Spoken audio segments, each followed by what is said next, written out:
Hello everyone, welcome back to my channel M achiever. उम्मीद करती हूँ आप सभी अच्छे से अपने एग्जाम की प्रिपरेशन कर रहे होंगे। हरियाणा में जो एस्टेट है उसमें जो एनसीईआरटी आती है हम उसकी प्रिपरेशन कर रहे हैं। 620 मार्क्स का एनसीईआरटी से आता है और हम 6 क्लास की एनसीईआरटी की बुक्स मल्हार से हमने अपनी मतलब प्रिपरेशन स्टार्ट की है। आज का जो सेकंड चैप्टर है वो है गोल, और ये चैप्टर है जो ये मतलब मेजर ध्यानचंद के ऊपर है और उसके ऊपर ये संस्मरण है लिखा गया है। तो आपको सबसे पहले तो इसमें ये याद करना है कि ये संस्मरण है। मतलब कई बार विधाएं पूछ लेते हैं ना, ये निबंध है, कहानी है, उपन्यास है। तो गोल क्या है? संस्मरण है। सबसे फर्स्ट पॉइंट तो आपने यही याद करना है कि जो गोल चैप्टर है वो क्या है? मेजर ध्यानचंद के ऊपर लिखा गया संस्मरण है। ठीक है। और आपको ना ये भी पता होना चाहिए संस्मरण क्या होता है, रेखा चित्र क्या होता है, इनके डिफरेंस के बारे में अच्छे से पता होना चाहिए। और आगे आपको मैं ये अच्छे से करवाऊंगी। ठीक है। तो सबसे पहले स्टार्ट करते हैं खेल के मैदान में। ठीक है, यहाँ से हम चैप्टर स्टार्ट कर रहे हैं और चैप्टर के अंदर जहां जहां क्वेश्चन बनेंगे मैं वहां वहां आपको क्वेश्चन साथ के साथ ही करवाती चलूंगी, क्योंकि एमसीक्यू फॉर्म में क्वेश्चन बनेंगे और हमें पता लग जाएगा कि यहाँ से एमसीक्यू फॉर्म में क्वेश्चन बनेंगे। ठीक है। तो स्टार्ट करते हैं। खेल के मैदान में धक्का मुक्की और नोकझोंक की घटनाएं होती रहती हैं। खेल में तो यह सब चलता ही है। जिन दिनों हम खेला करते थे उन दिनों का यह सब चलता था। यह उन दिनों सब चलता था। ये ना जो संस्मरण है ये मेजर ध्यानचंद के ऊपर है और वो खुद ही लिख रहे हैं। तो वो अपनी पुरानी बातों को याद करते हुए बता रहे हैं इन बातों को। तो इसलिए यहाँ पर कहा गया है जब हम खेलते थे। तो वो अपने बारे में बता रहे हैं, तो अपने बारे में कोई घटना का यहाँ पर वर्णन कर रही हैं। सन 1933 की बात है। सन 1933 की बात है। उन दिनों में पंजाब रेजिमेंट की ओर से खेला करता था। देखो एक क्वेश्चन तो हमारा यहीं से बन गया कि जो ध्यानचंद है, मेजर ध्यानचंद है, तो वो 1933 में किस रेजिमेंट की ओर से खेलते थे? पंजाब रेजिमेंट की ओर से खेलते थे। या फिर ऐसे क्वेश्चन आ सकता है पंजाब रेजिमेंट की ओर से मेजर ध्यानचंद किस ईयर में खेले थे? 1933 में खेले थे। देखो दो क्वेश्चन यहाँ से बन गए। एक दिन पंजाब रेजिमेंट और स्पेंसर एंड माइनर्स टीम के बीच मुकाबला हो रहा था। किस टीम के बीच था? पंजाब रेजिमेंट और सैपर्सन एंड माइनर्स टीम के बीच में। इन दोनों का नाम याद रखना है। माइनर्स टीम के खिलाड़ी मुझसे गेंद छीनने की कोशिश करते हैं, लेकिन उनकी हर कोशिश बेकार जाती है। इतने में एक खिलाड़ी ने गुस्से में आकर हॉकी स्टिक मेरे सिर पर दे मारी। मुझे मैदान से बाहर ले जाया गया। इसमें क्या होता है, एक खिलाड़ी क्या करता है, मेजर ध्यानचंद के सिर के ऊपर क्या करता है, जो हॉकी होती है वो मार देता है और उसको मुझे वो उसके बाद मेजर ध्यानचंद को खेल के मैदान से बाहर ले जाया गया। थोड़ी देर बाद मैं पट्टी बांधकर फिर मैदान में आ पहुंचा। तो चोट लगने के बाद जो मेजर ध्यानचंद है फिर मैदान में आ पहुंचे। आते ही मैंने उस खिलाड़ी को पीठ पर हाथ रखकर कहा, तुम चिंता मत करो, इसका बदला मैं जरूर लूंगा। तो यहाँ पर मेजर ध्यानचंद क्या कहते हैं खिलाड़ी को कि तुम चिंता मत करो, मैं इस बात का बदला जरूर लूंगा। इतने में कहते हुए वह खिलाड़ी घबरा गया। जिस खिलाड़ी को उसने मेजर ध्यानचंद ने कहा था वो खिलाड़ी घबरा जाता है। अब हर समय मुझे ही देखता रहता है कि मैं कब उसके सिर पर स्टिक मारने वाला हूं, क्योंकि उसको ये लगा था कि ये मेरे सिर पर स्टिक मारेगा। जैसे मैंने इसके सिर के ऊपर स्टिक मारी तो ये भी मेरे ऊपर स्टिक मारेगा। मैंने एक के बाद झटपट 6 गोल कर दिए। तो यहाँ पर याद रखना है कितने गोल किए थे? 6 गोल कर दिए। खेल खत्म होने के बाद मैंने फिर खिलाड़ी की पीठ थपथपाई और कहा, दोस्त खेल में इतना गुस्सा अच्छा नहीं है। तो खेल खत्म होने के बाद मेजर ध्यानचंद ने क्या किया, जिस खिलाड़ी ने उसके सिर के ऊपर स्टिक मारी थी तो उन्होंने कहा कि खेल में इतना गुस्सा अच्छा नहीं है।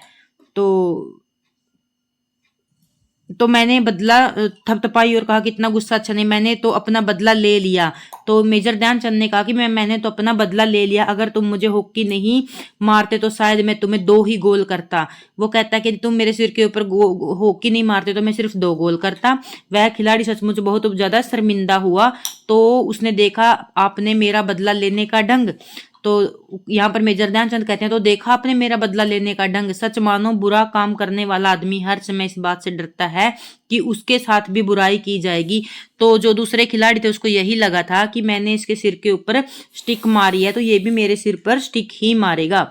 आज मैं जहां भी जाता हूं बच्चे बूढ़े मुझे घेर लेते हैं और मुझसे मेरी सफलता का राज जानना चाहते हैं। मेरे पास सफलता का कोई गुरु मंत्र नहीं है। हर किसी से यही कहता हूं कि वो कहता है कि मेरे पास सफलता का कोई गुरु मंत्र नहीं है। मैं तो हर किसी से यही कहता हूं कि सच्ची लगन, साधना और खेल भावना ही सफलता का सबसे बड़े मंत्र हैं। क्या क्या मंत्र बताए हैं कि किसी भी काम करने के लिए सच्ची लगन होनी चाहिए, साधना होनी चाहिए और खेल भावना होनी चाहिए। आप जो भी इस चैप्टर को देखोगे, ठीक है, तो आपके अंदर मतलब अपने सिलेबस को कंप्लीट करने की भावना होनी चाहिए, अच्छे से पढ़ने की सच्ची लगन होनी चाहिए कि मुझे एग्जाम अच्छे से क्लियर करना है, चाहे कुछ भी हो जाए। ठीक है। मेरा जन्म 1904 में प्रयाग में एक साधारण परिवार में हुआ था। तो यहाँ पर आपको जो मेजर ध्यानचंद है उसके जन्म के बारे में पता चल गया। कब हुआ था? 1904 में हुआ था। और कहाँ पर हुआ था? प्रयाग में हुआ था। बाद में हम झांसी आकर बस गए थे। तो ये भी पूछ सकते हैं बाद में जो मेजर ध्यानचंद खिलाड़ी है तो कहाँ आकर बस गए थे? झांसी आकर बस गए थे। 16 साल की उम्र में मैं फर्स्ट ब्राह्मण रेजिमेंट में एक साधारण सिपाही के रूप में भर्ती हुआ था। तो ये एक क्वेश्चन यहीं से बन गया, कितने साल की उम्र में वो फर्स्ट ब्राह्मण रेजिमेंट में भर्ती हुए थे? 16 साल की उम्र में। या फिर 16 साल की उम्र में किस रेजिमेंट में भर्ती हुए थे? तो फर्स्ट ब्राह्मण रेजिमेंट में। और मैं आपसे यही कहूंगी, देखो हम सब अच्छे टीचर हैं, जो भी पढ़ रही हैं, जो भी एग्जाम दे रही हैं, तो हम सभी को क्वेश्चन बनाने आने चाहिए। ठीक है। जब हम खुद से क्वेश्चन क्रिएट करने लग जाएंगे तो हमें सोल्यूशन की जरूरत नहीं पड़ेगी। सिपाही के रूप में भर्ती हो गया। मेरी रेजिमेंट का हॉकी खेल में, जो मेरी रेजिमेंट का हॉकी खेल में काफी नाम था। जो उसकी रेजिमेंट थी उसका हॉकी में काफी नाम था, पर मेरी खेल में कोई दिलचस्पी नहीं थी। जो मेजर ध्यानचंद उनकी स्टार्टिंग में क्या थी? खेल में कोई दिलचस्पी नहीं थी। उस समय मेरी रेजिमेंट के सूबेदार मेजर तिवारी थे। उनकी रेजिमेंट के जो मेजर थे वो कौन थे? मेजर तिवारी थे। बार बार मुझे हॉकी खेलने के लिए कहते थे। हमारी छावनी में हॉकी खेलने का कोई निश्चित समय नहीं था। छावनी वो होती है जहां पर आर्मी के जो जवान होते हैं वो रहते हैं। तो हमारा हॉकी खेलने का कोई निश्चित समय नहीं था। सैनिक जब चाहे मैदान में पहुंच जाते थे और अभ्यास शुरू कर देते थे। उस समय में एक नौसिखिया था। नौसिखिया क्या होता है? नया नया सीखने वाला, जिसको कम आता है, जो किसी भी खेल को या किसी काम को नया नया सीखता है। जैसे जैसे मेरे खेल में निखार आता गया वैसे वैसे मुझे तरक्की भी मिलती गई। सन 1936 बर्लिन ओलंपिक में मुझे कप्तान बना दिया गया। तो आपसे ये क्वेश्चन यहाँ से बन गया, कब मतलब जो मेजर ध्यानचंद को किस साल बर्लिन ओलंपिक में कप्तान बनाया गया था? 1936 में बनाया गया था। या फिर ये क्वेश्चन बन सकता है 1936 में उनको कौन सी ओलंपिक मतलब किस ओलंपिक का कप्तान बनाया गया था? बर्लिन ओलंपिक का कप्तान बनाया गया था। उस समय में सेना में लॉन्स नायक था। जो उसकी लांस नायक होता है, एक पोस्ट होती है, उसकी जो रैंक थी, पोस्ट थी, वो क्या थी? लॉन्स नायक की थी।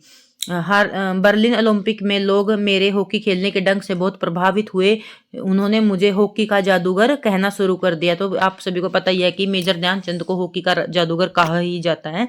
इसका मतलब यह नहीं है कि सारे गोल मैं ही करता था। मेरी तो हमेशा ये कोशिश रहती है कि मैं गेंद को गोल के पास ले जाऊं और जाकर अपने किसी साथी खिलाड़ी को दे दूं ताकि उसे गोल करने का श्रेय मिल जाए।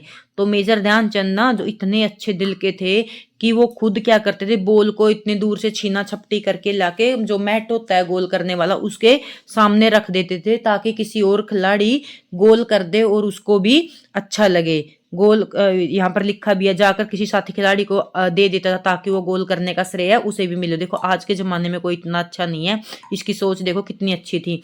अपने इस खेल भावना के कारण मैंने दुनिया के खेल प्रेमियों का दिल जीत लिया। बर्लिन ओलंपिक में हमें स्वर्ण पदक मिला। तो ये क्वेश्चन तो यही हो गया, बर्लिन ओलंपिक में कौन सा पदक मिला था? स्वर्ण पदक मिला था।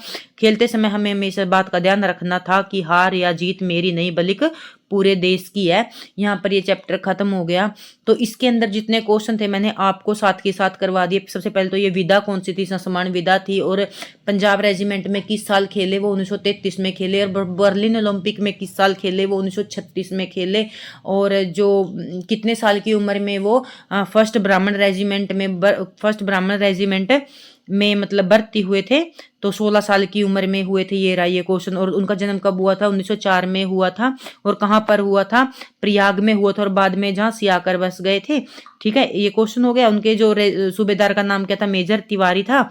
और इसके बाद जो क्वेश्चन बनता है, शायद मैंने आपको सभी करवा दिया। 1933 में पंजाब रेजिमेंट की ओर से खेलते थे। और मतलब ऐसे आ सकता है कि किस टीम के खिलाड़ी ने उनके सिर के ऊपर स्टिक मारी? स्पेंसर्स एंड माइनर्स की टीम के खिलाड़ी ने मारी। ठीक है, ये आपको अच्छे से याद रखना है। मुझे लगता है MCQ MCQ फॉर्म में जितने क्वेश्चन है मैंने अच्छे से करवा दिए। और किसी भी खिलाड़ी के लिए मतलब गुरु मंत्र क्या दिया था, अच्छा गुरु मंत्र क्या होना चाहिए सफलता का, तो उन्होंने यही दिया था, लगन, साधना और खेल भावना ही सबसे बड़ा मंत्र है। तो ये भी करवा दिया मैंने। जन्म कब हुआ था, 16 साल की उम्र में फर्स्ट ब्राह्मण रेजिमेंट में हुए थे। बर्लिन ओलंपिक में उन्हें कप्तान बना दिया गया था। और मेजर ध्यानचंद को हॉकी का जादूगर कहा जाता है। और इसके बाद है जो मतलब इन्होंने कौन सा पदक जीता था बर्लिन ओलंपिक में। बर्लिन ओलंपिक में मेजर ध्यानचंद जी ने स्वर्ण पदक मिला था। उनकी टीम को क्या मिला था, स्वर्ण पदक मिला था। तो जितने भी यहाँ पर क्वेश्चन थे मैंने आपको यहीं पर करवा दिए, ठीक है। उसके बाद आता है लेखक परिचय। यदि कोई खिलाड़ी अपनी आत्मकथा का नाम गोल रख दे तो इससे पढ़कर तो इतना तुरंत समझ में आ जाता है कि खेल से कितना प्यार होगा। देखो उन्होंने आत्मकथा का नाम ही क्या रख दिया, गोल रख दिया। तो यहीं से उसके खेल प्रेम का पता चलता है। हॉकी के जादूगर कहे जाने वाले मेजर ध्यानचंद इतने महान है कि भारत उनके जन्मदिन को राष्ट्रीय खेल दिवस के रूप में मनाता है। जो भारत है ना, जिस दिन मेजर ध्यानचंद का जन्मदिन होता है उसको राष्ट्रीय खेल दिवस के रूप में मनाता है। और कब मनाता है, 29 जुलाई को, ठीक है। मेजर ध्यानचंद के जन्मदिन के रूप में मनाता, पता नहीं मेजर 29 जुलाई है शायद या फिर 29 अगस्त है, मतलब ये 2900% है, मुझे इतना याद है। मनाता है, जिसे लाखों भारतवासी उनके जीवन से प्रेरणा ले सके। इतने महान खिलाड़ी को भारत का सर्वोच्च खेल पुरस्कार, जो खेल पुरस्कार खेल रत्न नाम उनके नाम पर दिया जाता है। जो भारत में भारत को सर्वोच्च खेल पुरस्कार दिया जाता है मेजर ध्यानचंद के नाम पर दिया जाता है। जो खेल रत्न अपने भारत के अंदर पुरस्कार दिया जाता है वो मेजर ध्यानचंद के नाम के ऊपर दिया जाता है, ठीक है। यहाँ पर चैप्टर के अंदर से क्वेश्चन है। तो जैसे पहला क्वेश्चन है, दोस्त खेल में इतना गुस्सा अच्छा नहीं है, मैंने तो अपना बदला ले ही लिया। अगर तू मुझे हॉकी से नहीं मारते तो शायद मैं तुम्हें 2 ही गोल से हराता। मेजर ध्यानचंद की इस बात से उनके इसके बारे में क्या पता चलता है, क्या वो अत्यंत क्रोधी थे? नहीं। वो अच्छे ढंग से बदला लेते थे? नहीं। उन्हें हॉकी से मारने पर मारने पर वे अधिक गोल करते थे। वे जानते थे कि खेल को खेल की भावना से खेलना चाहिए। सबसे बेस्ट पॉइंट ये है कि वो जानते थे कि खेल को खेल की भावना से ही खेलना चाहिए। लोग मेजर ध्यानचंद को हॉकी का जादूगर कहना क्यों शुरू कर दिया था? उनके खेलने के विशेष कौशल के कारण। हाँ, यही है, क्योंकि वो अच्छे ढंग से खेलते थे इसलिए उनको हॉकी का जादूगर कहा जाता था। तो आगे है ये शब्द मैच करने, इनसे भी क्वेश्चन बन सकता है, पूछ सकते हैं। लांस नायक क्या होता है? ये भारतीय सेना के अंदर क्या होता है, एक पद, एक रैंक होता है। पंजाब रेजिमेंट क्या होता है?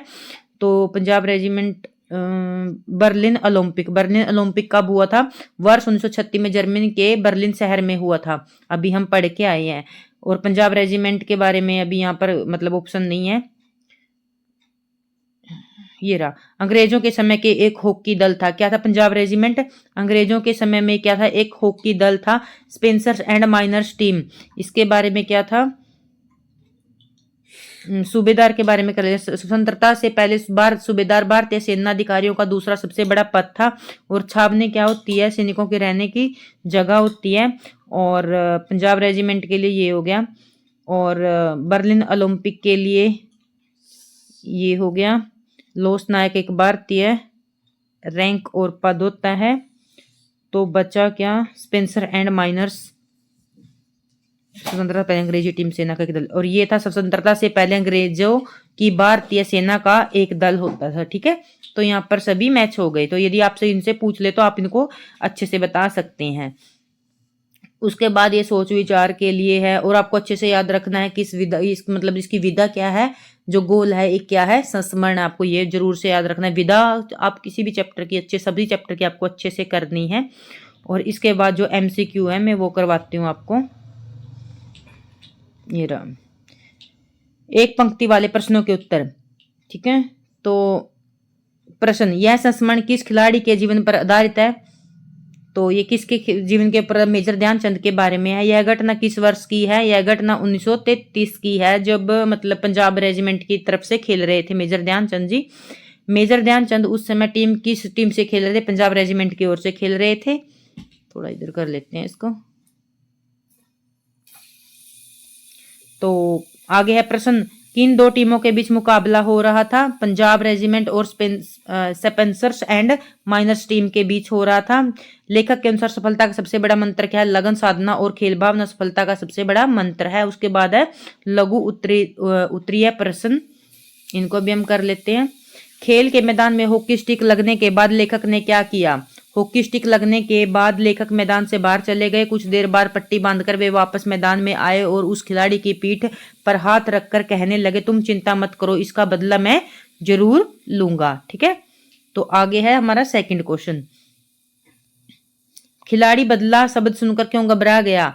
खिलाड़ी इसलिए घबरा गया क्योंकि उसे लगा कि अब मेजर ध्यानचंद भी उसके सिर पर हॉकी से स्टिक मार कर बदला लेंगे। वह डर के मारे पूरे समय मेजर ध्यानचंद की ओर ही देखता रहा।